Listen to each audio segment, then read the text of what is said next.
It's been said that you cannot successfully navigate the future unless you keep framed beside it a small image or a clear image of the past. And the Art Museum is an institution that cares for our cultural past as much as for the contemporary. As a curator, and here I must clarify my position, I'm an independent curator. I haven't worked in state original galleries for some 2 decades. My challenge is to understand the connections between the artists, society, and the environment, between the past and the present. But what will guide museums into the future? So what will change, and what might stay the same in the museum of the future? Some things won't ostensibly change. We still need justification outside our own 4 walls of the world, both past and present. But over the next 50 years, will our justification, or rather, how will our justification be socially measured? And how will our expectations be culturally satisfied? This is, in a sense, cultural ethics, and that's a complex topic, which I can't go into now. The digital revolution is also complex, having dramatically altered our expectations with instantaneous information and hybrid realities, although Conrad is suggesting that hybrid realities will become realities. The virtual museum without walls invites us to question reality, time, distance, and even our own identities. Yet one of the fundamental concerns for museums is the preservation, access, and exhibition of cultural objects in their original material state. They signify crucial reflections of our identity and history. In the globalised world, electronic technology will continue to develop the arts in practice and display. For example, international loan collections could be sent as interactive digital displays rather than borrowing the real object. This reduces insurance and transport costs and the risk of damage, but we would be deprived of the original, which is an essential matrix of reality. So what will museums be like 50 years from now?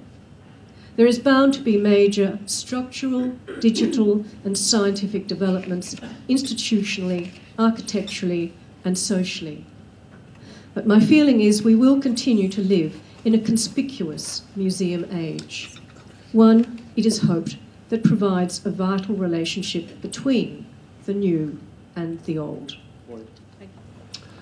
When I visited the museum in the city 45 years ago as a little child, my mother would dress up, we would dress up in clothes, my mother would wear gloves, I would have to wear a suit, and the gallery had lots of things in cages, lots of objects, and they were wonderful. It was dioramas, objects, glass cages, collections, rows and rows and stuff like that. And part of us, we are voyeurs. We like to look. We like to touch too. Will museums become virtual? That's an interesting one to me. Some will. The nature of the content will dictate that they will have to come virtual. Will all museums become virtual? I don't believe so.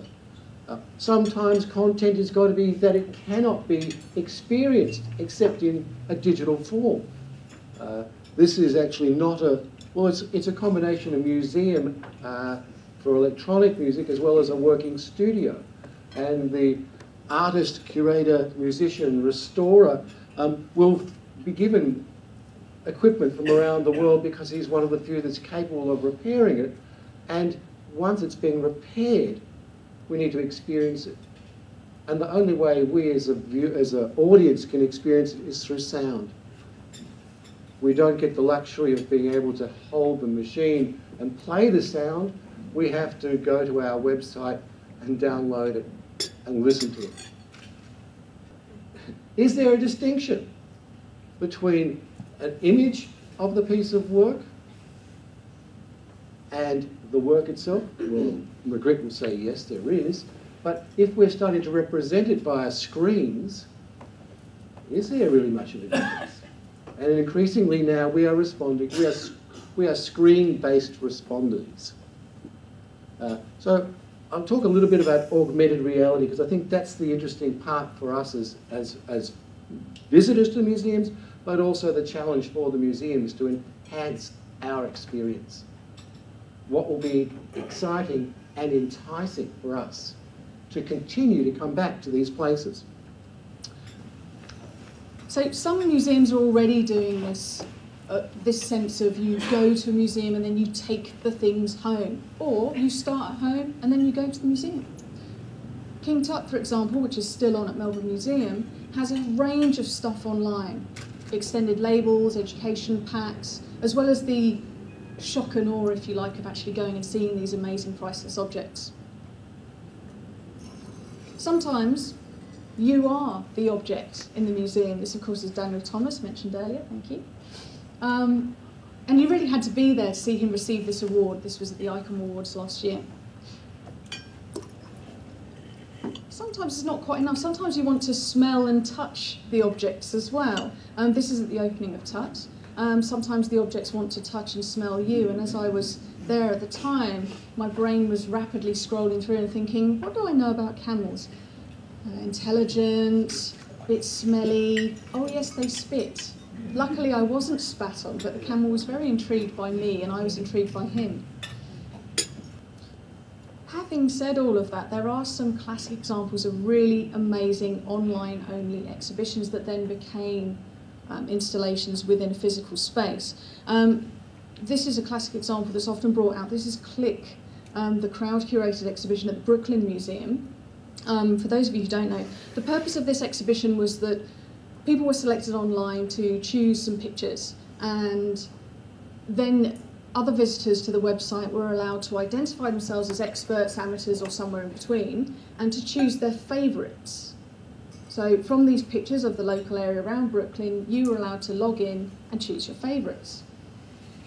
This screen here just really quickly shows you the pictures circled in pink are the same ones, so you can see that all knowledge levels at the top shows these objects, generally spread out across the represented sample.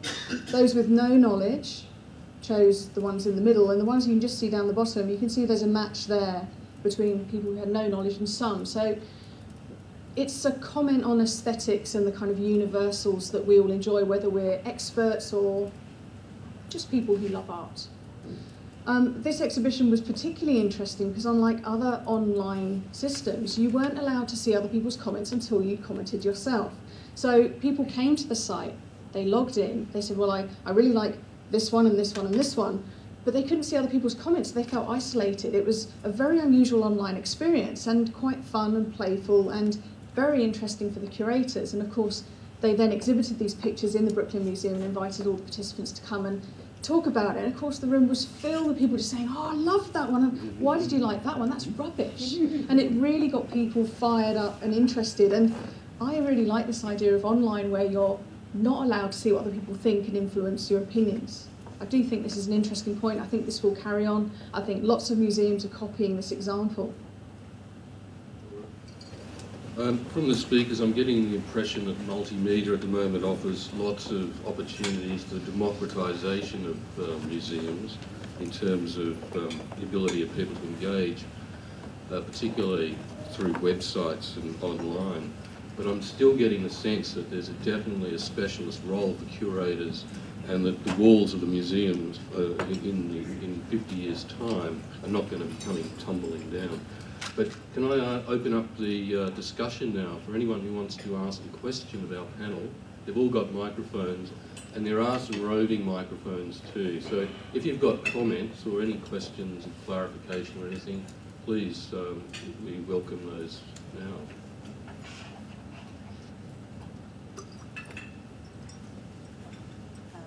I was just thinking from what you were saying, it seems like there is a predominance of digital media out there being produced by artists.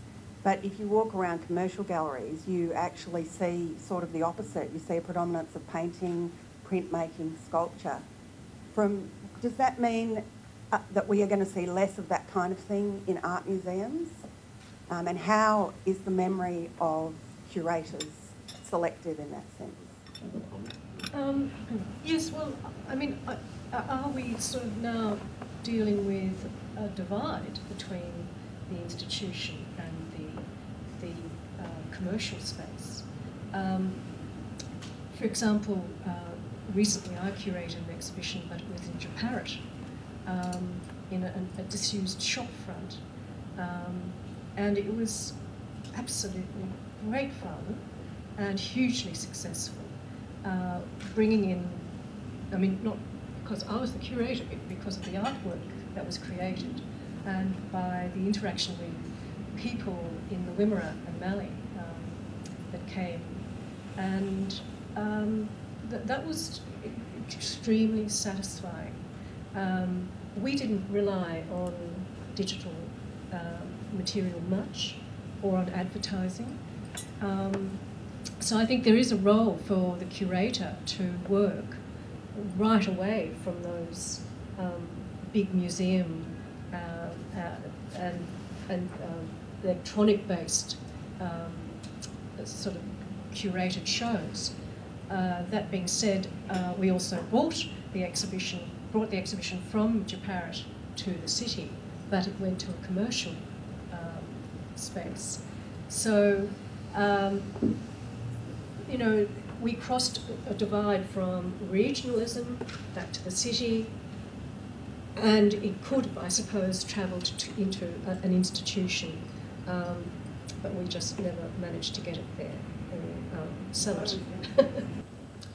I'd like to formally thank our panel members, Mr. Conrad Bodman, Dr. Sheridan Palmer, Mr. Adrian Bruch, Ms. Laura Miles, and of course our facilitator, Dr. Jonathan Sweet.